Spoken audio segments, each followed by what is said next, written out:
Hi all. பிரண்டை துவையல் எப்படி பண்ணுறதுன்னு பார்க்கலாமா?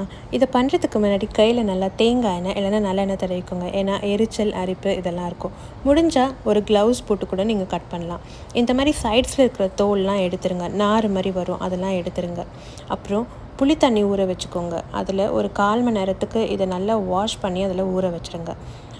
ஒரு பேன் எடுத்துக்கோங்க. அதில் கொஞ்சம் ஆயில், உளுத்தம்பருப்பு, காஞ்ச மிளகா, வெங்காயம், 5-6 பல் பூண்டு, புளி இதெல்லாம் சேர்த்து நல்லா வதக்கி ஆற விட்டு எடுத்துருங்க. அதே பேனில் கொஞ்சம் ஆயில், ஊற வச்ச பிரண்டையை அதில் நல்லா வதக்கி ஆற விட்டு எடுத்துருங்க. இதெல்லாம் அரைச்சி எடுத்த அப்புறம் தாளிக்கிறதுக்கு ஒரு பேனில் எண்ணெய், கடுகு, கருவேப்பிலை, அரைச்ச பேஸ்ட்டை அதில் சேர்த்து நல்லா வதக்கி ஒரு நிமிஷம் நல்லா வதக்கி எடுத்திங்கன்னா பிரண்டை துவையல் ரெடி. இதில் நிறையவே ஹெல்த் பெனிஃபிட்ஸ் இருக்குது. பீரியட்ஸ் ரெகுலர் பண்ணும், போன் ஹெல்த்துக்கு ரொம்ப நல்லதுன்னு சொல்கிறாங்க. ட்ரை பண்ணி பாருங்கள்.